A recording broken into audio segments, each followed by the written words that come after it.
forgetting one thing that goes very well with lobster. In 1988, Ron Howard stood at the peak of Hollywood success. He was the golden boy who had gone from Happy Days to theater's chair, crafting some of the decade's most celebrated films. But that year, one project would push him to the edge. It was a movie that began as a dream and spiraled into a creative nightmare. It wasn't the budget, the studio, or the script that broke him. It was her, the woman at the center of the storm. What started as artistic collaboration turned into tension, clashing egos, and behind scenes chaos that would leave scars Howard still winces at today. So, what really happened on that set? And why does Ron Howard still look back at that 1988 film with regret? Join us as we dig into the astery Hollywood tried to bury. From child star to Hollywood legend. Before the fame, before Happy Days, before the Oscars, there was just a small town boy from Duncan, Oklahoma. Born on March 1, 1954. With show business already running through his veins, Ron Howard wasn't just raised in Hollywood. He was built for it. His father, Rance Howard, was a director, writer, and actor. His mother, Jean Spiegel, was an actress. The family name might have been Beckenhold once, but when Rance traded it for Howard in 1948, he wasn't just choosing a stage name. He was setting the tone for the next generation. At the time Ron was born, his father was serving in the U.S. Air Force. But that didn't stop the pull of storytelling from shaping their family's world. The Howards weren't your typical Hollywood clan. They were dreamers who treated the craft like a calling. Ron's ancestry, a blend of German, English, Scottish, Irish, and Dutch roots, hinted at the kind of all-American face that would soon become one of television's most familiar sights. As a kid, Ron grew up around cameras and soundstages instead of off playgrounds. His classroom wasn't always a school. Sometimes it was Dew's Studios where he was tutored between takes. When he wasn't learning lines, he was learning math at Robert Louis Stevenson Elementary or history at David Starr Jordan Junior High in Burbank, California. Later, he'd walk the halls of John Burroughs High School, balancing scripts and homework like it was second nature. He even made it to the University of Southern California School of Cinematic Arts. But by then, he already knew the truth. He wasn't meant to sit behind a desk. He was meant to sit behind a camera. Howard has often admitted that. Even as a child actor, something inside him was already drawn to directing. Watching grown-ups call action and cut sparked something he couldn't shake. It wasn't just about being in front of the camera. It was about creating the world behind it. His first big break came early. In 1959, a freckle-faced 5-year-old Ron landed his first credited film role in The Journey. From there, the floodgates opened. He popped up everywhere. The DuPont Show with June Allison, The Twilight Zone, Dennis the Menace, The Many Loves of Dobby Gillis. And even Cheyenne that he wasn't just another cute kid on TV. He was a natural, focused, and sharp and was already showing the kind of discipline most adults struggled to master. But it was 1960 that changed everything. That was the year little Ronnie Howard, as he was billed then, stepped into television history as Opie Taylor on the Andy Griffith Show, just 5 years old and already America's favorite son. The role defined his childhood, but also gave him something more valuable than fame. It gave him a front-row seat greatness. Ron is often reflected on his very first day. On set, he remembered being completely fixated on a small prop, a toy turtle. In the scene, he had to pretend the turtle was real, and worse, that it was dead. He recalled how Andy Griffith gently talked him through it, turning a moment of make-believe into something magical. For Ron, that day wasn't just about acting. It was the moment he learned what storytelling really meant. Truth, emotion, and connection. The Andy Griffith Show was television comfort. Food, simple, pure, and filled with heart.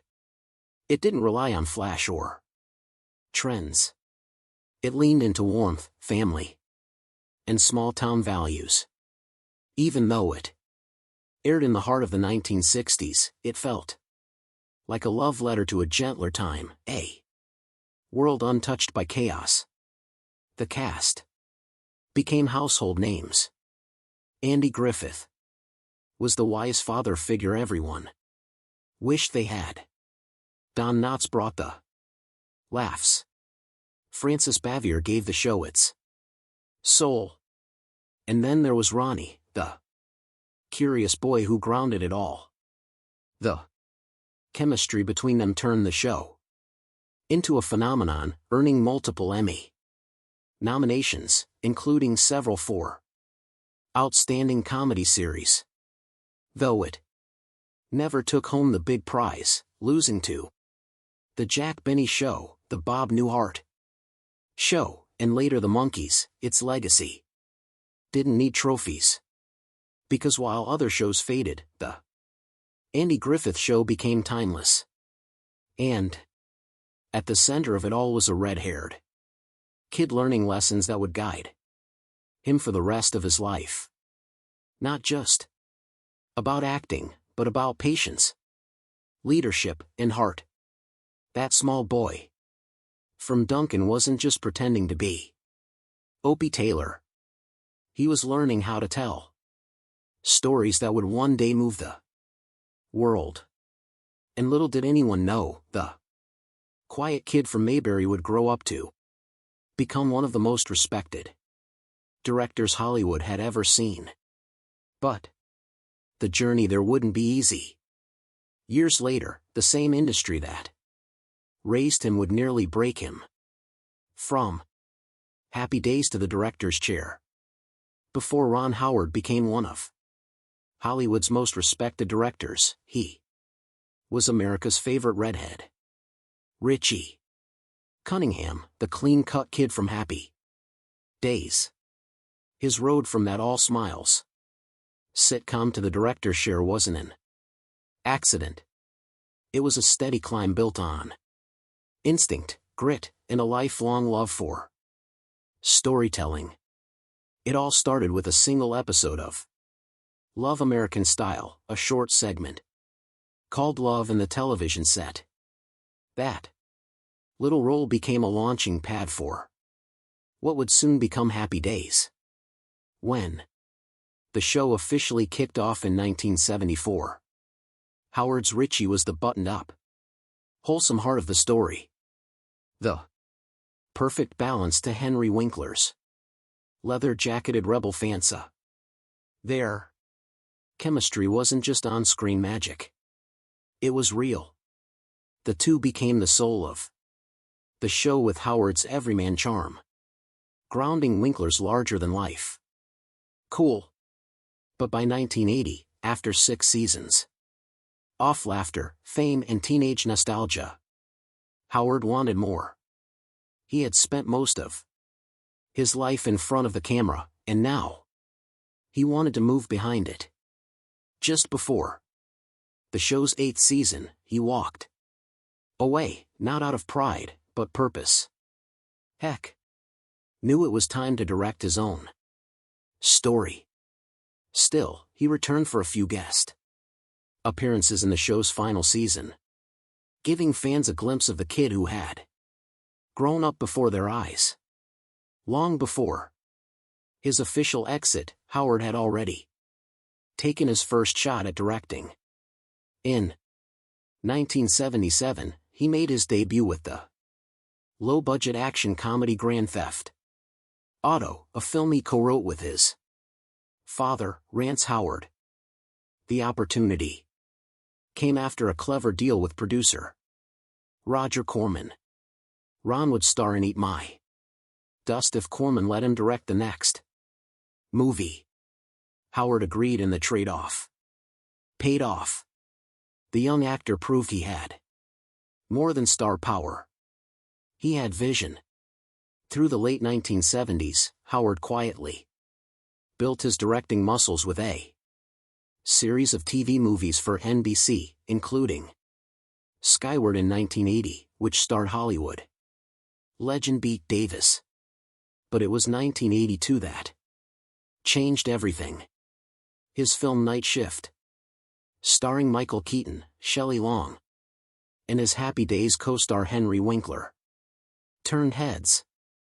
It was fresh, fast, and fearless.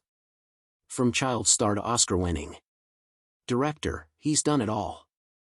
But behind every great chapter in his life, there's been one constant: Cheryl Howard, the woman who's been with him since the very beginning.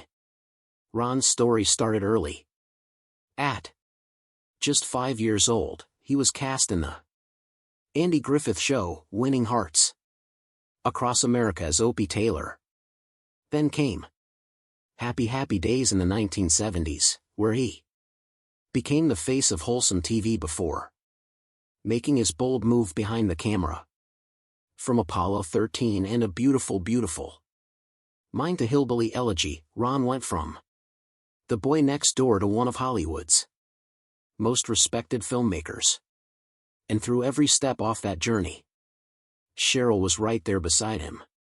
His anchor, his muse, his quiet strength.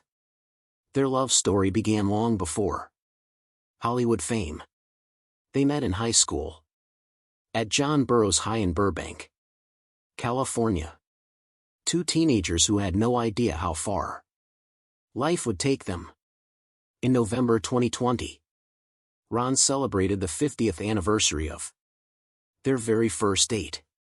He shared that it was November 1st, 1970 when he took Cheryl to see a re-release of It's a Mad, Mad, Mad, Mad World before grabbing pizza at a now-closed spot called Barnone. He wrote that they planned to mark the day by driving the same 1970 Volkswagen Bug he had picked her up in 50 years earlier. Still running strong just like them. What most people don't know is that Cheryl didn't say yes to Ron right away. Their daughter Bryce Dallas Howard once revealed on the Drew Barrymore show that her dad proposed 3 times before Cheryl finally agreed. According to Bryce, Cheryl wanted to finish school and take her time before jumping into marriage, saying she wasn't quite ready to be on his train yet. That independence only made their connection stronger. In 1975, after 5 years together, Ron and Cheryl made it official. They married in Burbank on June 7th, surrounded by family, friends, and even Ron's on-screen dads, Andy Griffith and Tom Bosley. Nearly 50 years later, Ron reflected that there was never anyone else for him.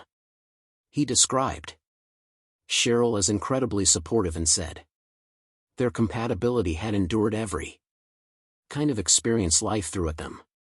When asked about the secret to their long marriage, let us know in the comments. And don't forget to like, share, and subscribe for more updates just like this.